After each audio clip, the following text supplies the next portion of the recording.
Bienvenidos una vez más a El Comentario, un programa realizado por Agustín Sancho Cubero. Este programa está disponible en YouTube y en las principales plataformas de podcasts. No te olvides de suscribirte, es gratis. A continuación empezamos el programa. Hola. Seguro que más de una vez, viendo noticias sobre elecciones en España, que últimamente, parece que no paramos, una se ha preguntado cuánto cuesta de verdad todo ese despliegue.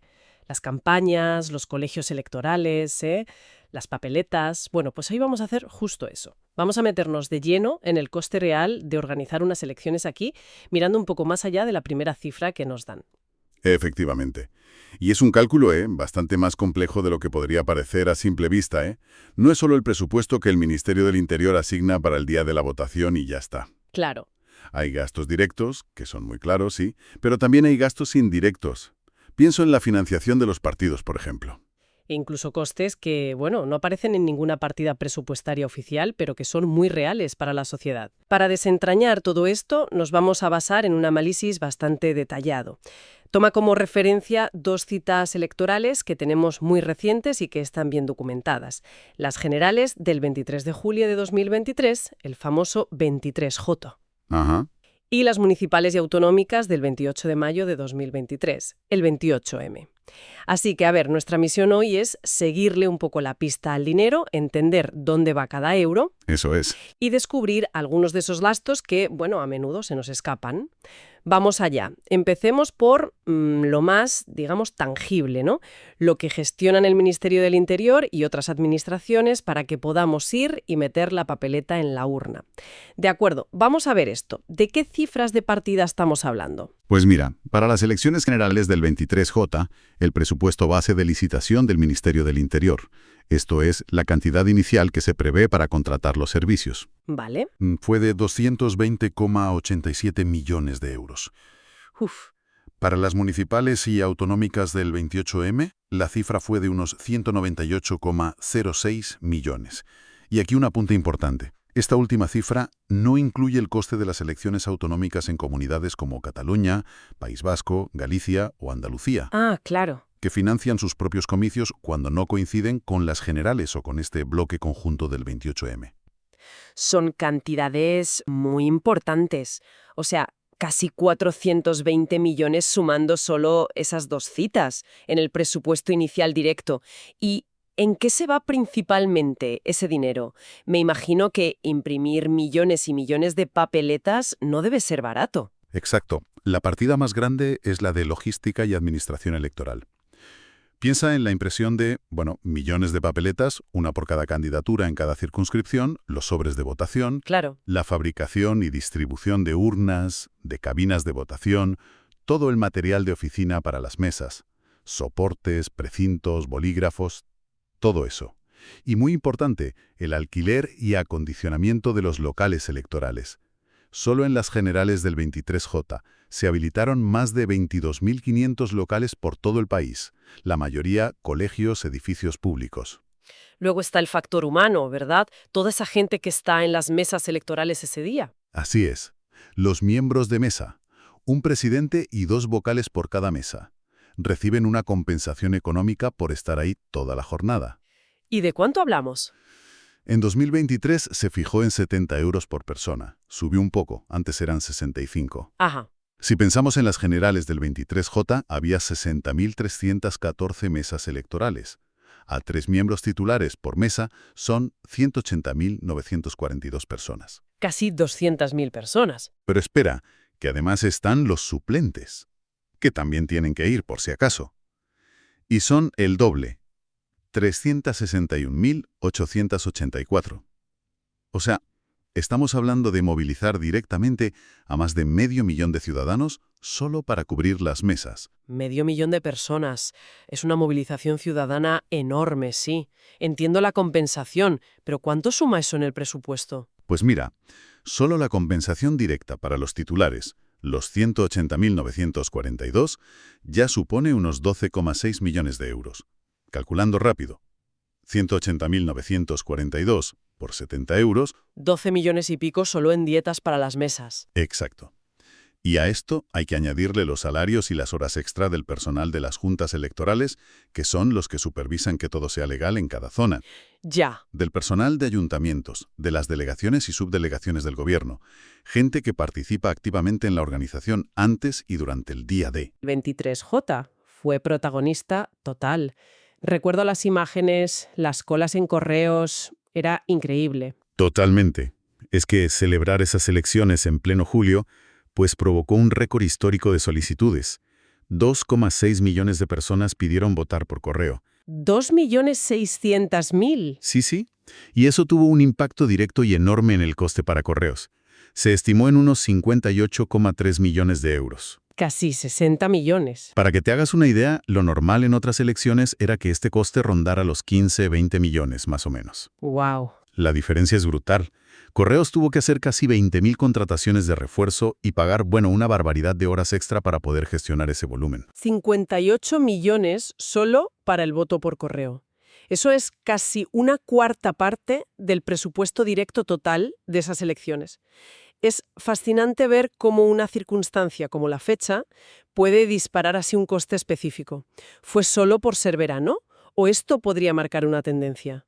¿Subirá el coste del voto por correo? Es buena pregunta. A ver, sin duda la fecha fue clave en el 23J, eso está claro.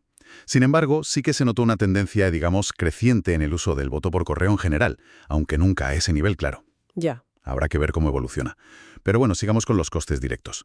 Que no se nos olvide el despliegue de seguridad. Claro, garantizar que todo vaya bien. Exacto. Fundamental, para asegurar el orden público. En las generales del 23J se movilizaron más de 90.000 agentes. ¿90.000? Sí, entre Policía Nacional, Guardia Civil, policías autonómicas, Mossos, Ertzaintza, Policía Foral y policías locales. El coste asociado a esto cubre sus dietas específicas, las horas extra que hacen y toda la logística para coordinar esa presencia masiva. Entendido. Luego está la tecnología y el escrutinio provisional. El seguimiento del recuento, lo que vemos en la tele la noche electoral, lo gestiona una empresa tecnológica. Indra, normalmente, ¿no? Sí, habitualmente ha sido Indra la adjudicatoria. Para el 23J ese contrato fue de 12,29 millones de euros. Y esto no es solo la web con los resultados, ¿eh? Incluye los dispositivos móviles, las PDAs que usan los representantes de la administración en cada colegio para mandar los datos de cada mes al centro. Entendido. PDAs, seguridad, logística. ¿Queda algo más en este capítulo de gastos directos? Sí, quedan otros gastos, que individualmente son menores, pero van sumando. Está el presupuesto operativo de la Junta Electoral Central, la JEC, que es el árbitro a nivel nacional. También los costes del Instituto Nacional de Estadística, el INE. El INE se encarga del censo, claro, y tiene que gestionar el envío de tarjetas censales y sobre todo la complejidad del voto desde el extranjero. El CERA de los residentes permanentes y el ERTA de los temporales. Que siempre es un lío. Sí, es complejo. Y finalmente, toda la logística de transporte y distribución del material. Urnas, cabinas, papeletas, a cada delegación del gobierno y de ahí a cada pueblo. De acuerdo. Creo que tenemos una imagen bastante clara de la maquinaria visible, de lo que hay que montar para el día de la votación. Pero la factura electoral no acaba ahí, ¿verdad? Una vez tenemos los resultados, el Estado, abre otra chequera. La de las subvenciones a los partidos. Así es. Entramos en los llamados costes indirectos. Se llaman así porque se pagan después de las elecciones, cuando ya están los resultados confirmados y los partidos justifican sus gastos. Hay dos tipos principales de subvenciones estatales ligadas a las elecciones. La primera es la subvención por resultados electorales. ¿Y cómo funciona exactamente? Supongo que cuantos más votos y escaños, más dinero recibe el partido. Precisamente. El Estado paga a los partidos una cantidad fija por cada escaño que consiguen y otra por cada voto que reciben. Eso sí, siempre que hayan obtenido representación. Vale. Las cifras las fija la ley, se van actualizando. Para las generales del 23J, por ejemplo, fueron 21.167,64 euros por cada escaño, tanto en Congreso como en Senado. 21.000 euros por escaño. Y además, 0,81 euros por cada voto al Congreso y 0,32 euros por cada voto al Senado. Uf. Considerando la fragmentación que tenemos ahora en el Parlamento, sumar todos esos escaños y votos de PP, PSOE, Vox, Sumar, más los nacionalistas regionalistas, ¿a cuánto asciende esa factura para el Estado? Tela, ¿no? Pues haciendo una estimación con los resultados del 23J, se calcula que el coste total para las arcas públicas en estas subvenciones por resultados ronda los 60-70 millones de euros. ¿Solo para esas generales? Entre 60 y 70 millones. Es una cifra, bueno, comparable a la del voto por correo extraordinario del 23J. Un coste indirecto muy, muy significativo. ¿Y cuál era el segundo tipo de subvención? La subvención para gastos de propaganda electoral, lo que conocemos popularmente como el mailing. Ah, los sobres que nos llegan a casa. Eso es. Es la ayuda que da el Estado para cubrir los gastos de enviar por correo los sobres y las papeletas que los partidos mandan a los domicilios antes de votar. La ley también pone un límite aquí. El Estado subvenciona como máximo 0,18 euros por elector censado, y solo en las circunscripciones donde el partido se presente y consiga representación, claro. Ya. Para las generales del 23J, se estimó que el coste total por este concepto rondaría los 22,6 millones de euros. Y aquí, ojo, hay un detalle que a menudo pasa desapercibido, pero que es clave para entender el coste real. Es la franquicia postal. La franquicia postal. Sí. La ley electoral obliga a Correos, que es empresa pública, a hacer todos estos envíos masivos de propaganda electoral de forma gratuita para los partidos. Ah, o sea que los partidos reciben la subvención de 18 céntimos por elector para producir los sobres y tal. Exacto. Para la producción, el manipulado. Pero el envío les sale gratis. Eso es. El coste real del envío postal lo asume Correos. Por lo tanto, es una subvención adicional, indirecta, muy importante, que corre a cargo del Estado a través de su empresa pública. Entendido. O sea que al coste del mailing que paga el Estado directamente a los partidos, habría que sumar lo que le cuesta a Correos hacer esos envíos gratis. Un coste oculto dentro de los costes indirectos, por así decirlo. Exactamente. Es otra capa más en el análisis del gasto total. Hemos mencionado antes, de pasada, que algunas comunidades autónomas pagan sus propias elecciones. ¿Cómo encaja eso en el panorama general? Pues mira, cuando comunidades como Cataluña, País Vasco, Galicia o Andalucía convocan elecciones a sus parlamentos autonómicos en fechas que no coinciden ni con generales ni con el bloque de municipales y autonómicas, como el 28M de 2023, el coste íntegro de organizar esos comicios recae en la administración autonómica. Por darte ejemplos recientes, las elecciones catalanas de mayo de 2024 tuvieron un presupuesto de la Generalitat de 28,7 millones de euros. Ajá. Las gallegas de febrero de 2024 costaron a la Junta 11,1 millones. La diferencia, se explica sobre todo por el tamaño del censo en cada sitio. Estos importes, se suman al gasto electoral total del país en esos años concretos. Bien, tenemos los costes directos, estatales, los indirectos, vía subvenciones, los costes directos autonómicos cuando tocan. Pero el informe que hemos estado mirando introduce un concepto que me ha llamado la atención, el coste real oculto. ¿A qué se refiere exactamente? Se refiere a los costes de oportunidad. Son impactos económicos negativos que se produzcan por las elecciones, pero que no tienen una factura asociada. No aparecen en ningún presupuesto oficial. O sea, costes reales pero invisibles para las cuentas públicas. Exacto. Principalmente identificamos dos grandes tipos. ¿Cuáles son? El primero es la productividad perdida. Por un lado, la ley dice que los trabajadores por cuenta ajena tienen derecho a un permiso pagado de hasta 4 horas dentro de su jornada para ir a votar, si su horario coincide con el de los colegios. Claro, si te pilla trabajando. Eso es. Y por otro lado, y esto quizás es más relevante en volumen, está el caso de los miembros de mesa, que dijimos que eran más de 180.000 titulares en unas generales, más los suplentes que se queden.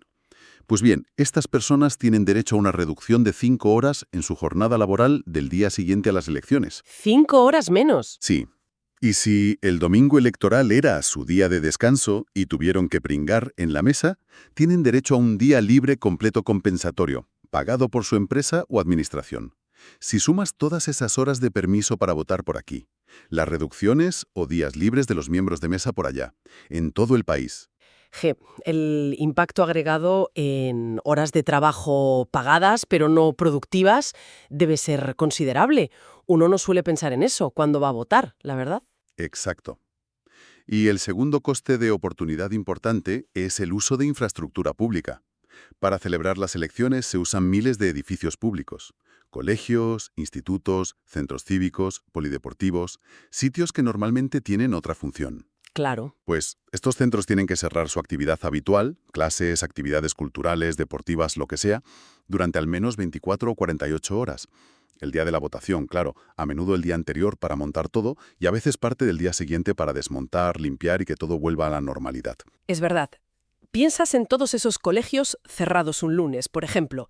El coste no es dinero directo del presupuesto electoral, pero es muy real para los alumnos, las familias que se tienen que organizar, los usuarios de los centros. Otro coste invisible, pero muy tangible. Entonces, si intentamos juntar todas las piezas que hemos ido desgranando, los costes directos estatales del 23J y 28M, los indirectos de las subvenciones para ambas citas, teniendo en cuenta los autonómicos que puedan surgir y estos costes de oportunidad, ¿podemos atrevernos a dar una cifra estimada del coste total de un año electoral tan intenso como fue 2023? A ver, es complicado dar una cifra única y absolutamente real, sobre todo porque ponerle euros a los costes de oportunidad es muy difícil. Pero sí podemos hacer una estimación bastante robusta sumando las grandes partidas que sí conocemos o podemos estimar para ese superciclo electoral de 2023. Vamos a ver, coste directo general es 23J, 220,87 millones de euros. Coste directo municipales autonómicas 28M, 198,06 millones de euros. Ajá. Coste indirecto estimado de subvenciones resultados plus mailing para las generales 23J, unos 87,6 millones de euros. Esto es sumando los 60-70 que dijimos por resultados, más los 22,6 por mailing. Seamos conservadores, pongamos 87,6 M. Vale. Y el coste indirecto estimado de subvenciones para municipales autonómicas 28M, aquí la cifra final es más compleja, por la cantidad de municipios, pero las estimaciones apuntan a algo similar o incluso superior a las generales. Siendo prudentes, pongamos unos 90 millones de euros como estimación. O sea que sumando todo eso, 220,8 más 198 más 87,6 más 90... Pues nos da una suma estimada para el año electoral 2023 de alrededor de 596,4 millones de euros. Casi 600 millones de euros en un solo año. Buf, es una cifra que impresiona, ¿eh? Para ponerla en perspectiva, eso es más que el presupuesto anual de algunos ministerios pequeños, o equivale a unos 30 euros por cada persona que trabajaba en España ese año. Es un esfuerzo económico masivo para sostener la democracia, desde luego. Y no olvidemos que a esta cifra habría que añadirle, en otros años, los costes de las autonómicas que van por separado, como esos casi 40 millones que sumaron Cataluña y Galicia en 2024. Y, por supuesto, esos costes de oportunidad en productividad e infraestructuras, que no están en la suma monetaria, pero que la sociedad también soporta. Para intentar hacerlo aún más concreto, más personal, quizás, ¿cuánto nos cuesta a cada elector participar en unas elecciones? ¿Se puede calcular algo así? Podemos hacer una aproximación interesante, sí, usando los datos de las generales del 23J. Si cogemos solo el coste directo de organizar esas elecciones, 220,87 millones para logística, mesas, seguridad, tecnología, etc., y lo dividimos entre los 37,4 millones de electores del censo en esa ocasión, ¿Vale? obtenemos que el coste puramente logístico de abrir las urnas para que una ciudadana o ciudadano pueda votar fue de 5,90 euros. Casi 6 euros por elector solo para poder poner la papeleta en la urna ese día. Es un dato curioso, la verdad. Pero si buscamos una visión un poco más completa del coste total por elector que asume el Estado en esas elecciones, deberíamos sumar a ese coste directo la parte proporcional de las subvenciones a los partidos, las que se generaron en esa misma cita, los 87,6 millones que estimamos antes. Claro, para tener la foto completa del gasto público por votante. Exacto. Si hacemos esa suma, 220,87M plus 87,6M igual a 308,47M, y la dividimos por los mismos 37,4 millones de electores, el coste total por elector asciende a 8,25 euros. 8,25 euros por elector, sumando la organización y las subvenciones posteriores. Bueno, creo que queda claro. Organizar elecciones en España tiene un coste económico considerable, complejo, con muchas caras. Mucho más allá del presupuesto inicial que se anuncia. Hemos visto los gastos directos, las importantes subvenciones a partidos, los costes autonómicos y esos costes ocultos pero reales de oportunidad. Entonces, ¿qué sacamos en claro de todo esto? Pues yo creo que lo que resulta fascinante es la complejidad, ¿no? Las múltiples capas de este gasto. Vemos financiación que viene del Estado, financiación autonómica, flujos directos para la logística, flujos indirectos hacia los partidos, y luego esos efectos económicos que no están en el presupuesto pero que tienen un impacto real. La escala de la operación es tremenda. No solo en euros, sino en movilización de personas. Recordemos, 500.000 para las mesas, más de 90.000 agentes, los refuerzos de correos. Es una demostración del enorme esfuerzo colectivo que supone garantizar el derecho al voto en una democracia. Y quizá conocer estas cifras, entender cómo se distribuye el gasto, ser conscientes de los costes ocultos, nos deja con una pregunta para reflexionar, ¿no? Más allá del análisis de hoy. Teniendo en cuenta este coste tan significativo, tan multidimensional y la frecuencia con la que hemos votado en los últimos años, ¿cómo podría este conocimiento más profundo sobre el coste real influir en el debate público? Quizás sobre la eficiencia del sistema electoral, sobre si conviene concentrar más las citas o sobre los modelos de financiación de los partidos. ¿Invita este análisis a pensar en posibles optimizaciones, en alternativas que busquen equilibrar el derecho al voto, que es irrenunciable, con una gestión, quizá más afinada de los recursos públicos? Una cuestión interesante, sin duda, para seguir dándole una vuelta a cada uno por nuestra cuenta. Hasta aquí esta edición del programa del comentario, un programa realizado por Agustín Sancho Cubero. Este programa está disponible en YouTube y en las principales plataformas de podcasts. Hasta la próxima edición del programa. Muchas gracias. Dirección y realización Agustín Sancho Cubero.